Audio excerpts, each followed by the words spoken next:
Mas, kamu lagi ngapain? Aku lagi bikin podcast drama horor nih. Ajarin aku dong bikin podcast drama. Gimana kalau kita belajar bareng aja di Masterclass Audio Drama Kelas Podcast Siberkreasi. Tiap Sabtu Minggu mulai tanggal 6 November. Gratis kok. Mau. Ih, keren. Itu efek Foley juga ya? Ajarin. Itu bukan aku.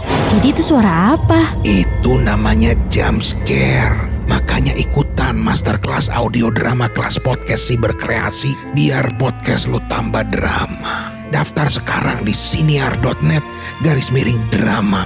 Siniar.net/drama. Lah kok dia lari?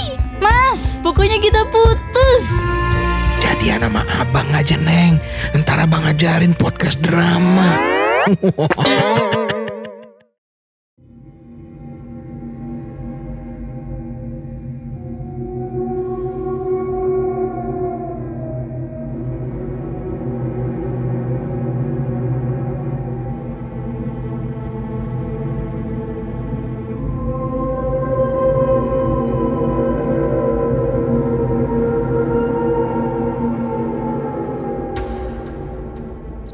Halo, Assalamualaikum warahmatullahi wabarakatuh.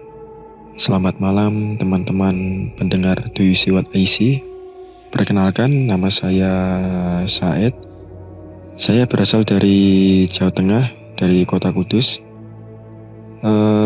Kali ini saya mau berbagi cerita tentang pengalaman horor saya. Mohon maaf bila suaranya agak berisik ya.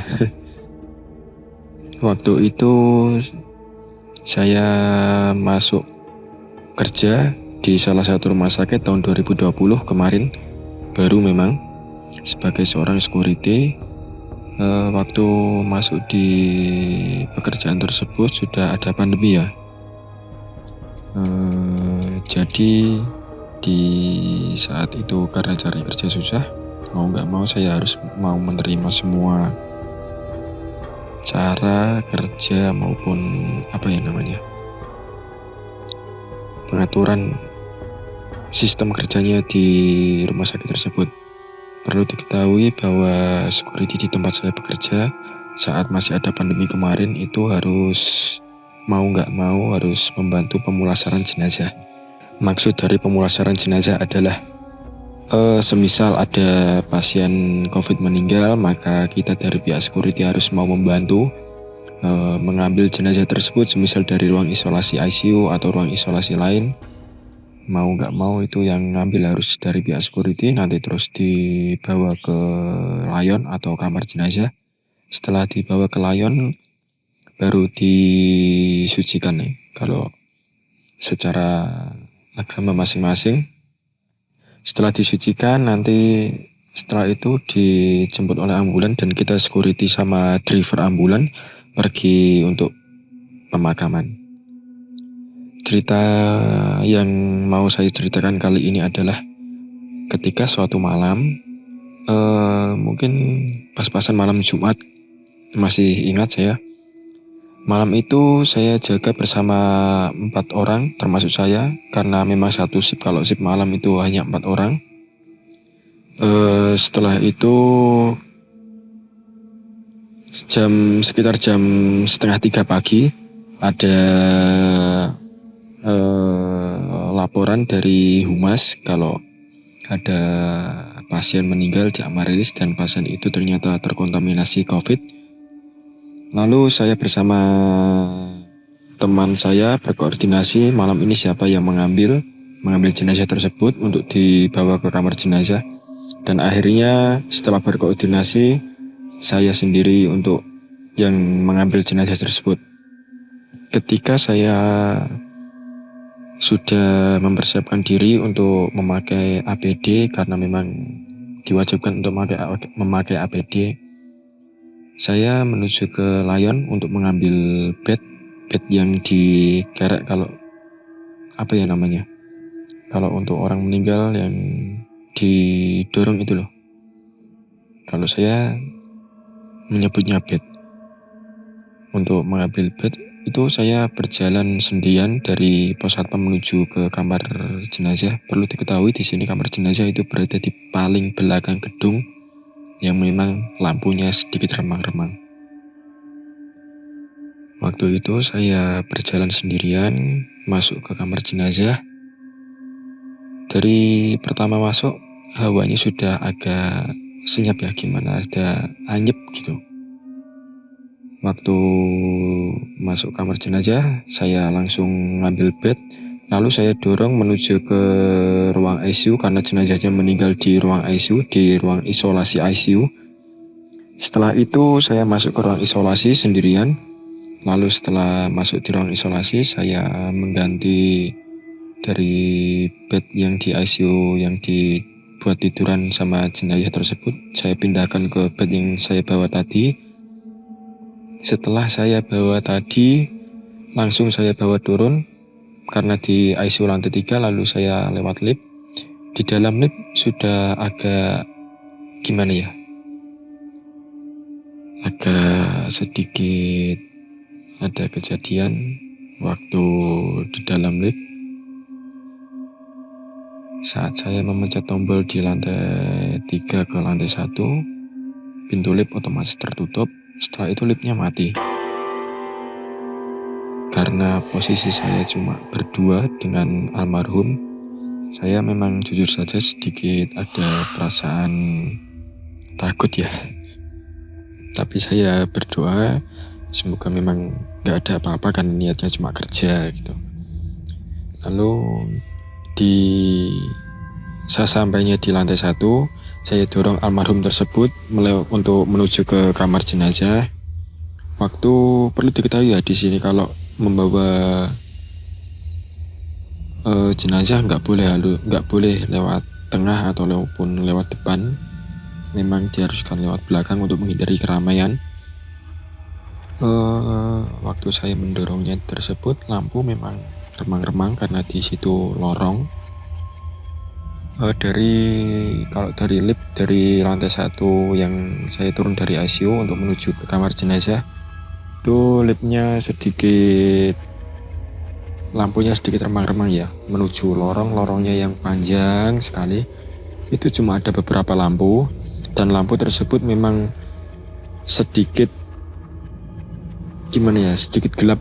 Meskipun ada lampu tapi lorong tersebut memang tergolong sedikit gelap. Waktu saya mendorong jenazah tersebut, saya masih merinding untuk menceritakan ini semua. Waktu saya mendorong jenazah tersebut, nggak kerasa seperti ada orang yang memanggil, "Mas."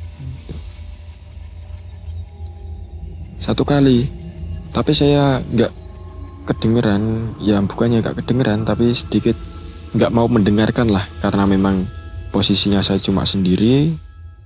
Saya bawa jenazah, ini jenazah orang, nanti kalau saya ketakut atau gimana, kalau ada salah-salah, mungkin jenazahnya saya dorongnya kesenggol atau gimana, jenazahnya jatuh dari bed kan susah nanti.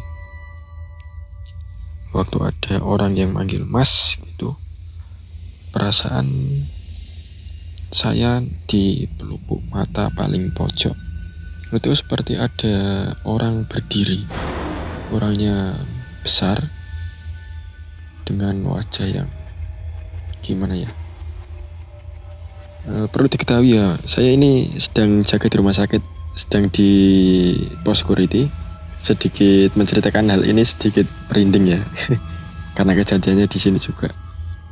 Wajahnya sedikit rusak. Ini bukan kayak seperti perawakan genderuwo ya, tapi lebih ke besar, tapi memakai baju putih dan ada aroma yang busuk sekali. "Mas," gitu, dengan suara yang besar dan sedikit beratnya. Lalu saat itu saya memang mengabaikan. Lalu tetap saya dorong ke ruang jenazah. Setelah di ruang jenazah tersebut, saya menghubungi dari pihak Modin desa karena jenazah sudah siap dimandikan.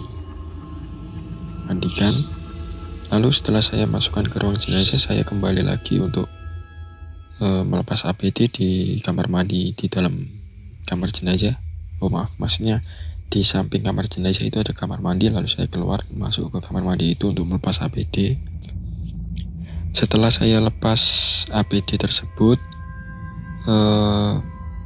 saya keluar lalu kembali ke pos 1 untuk merokok lah, karena masih nunggu dari pihak modinya masuk. Karena sedikit lama, mungkin habis 2 batangan, mungkin modinya itu baru sampai. Setelah modinya sampai, lalu kami berdua menuju ke kamar jenazah. Itu ada 2 orang yang datang untuk mengurusi surat-surat administrasi dan berbagai surat lainnya. Kalau nggak salah kemungkinan saya rasa itu istri sama anaknya ya, karena laki-laki sama perempuan. Yang laki-laki perawaannya umurnya masih hampir sama seperti almarhum yang meninggal, dan yang anaknya tadi mungkin masih imbang kalau disebut anak umurnya. Mungkin cukup sekian. Kalau semisal ada kesalahan ya mohon maaf, kalau semisal kurang seram ya mohon maaf, karena memang itu cerita yang saya alami pada waktu itu. Kalau semisal lain waktu cerita ini diposting dan ada yang mau tambahan cerita tentang pengalaman saya waktu sampai saat ini di rumah sakit, mungkin saya lain waktu bisa menceritakan karena memang banyak sekali. Cukup sekian. Wassalamualaikum warahmatullahi wabarakatuh.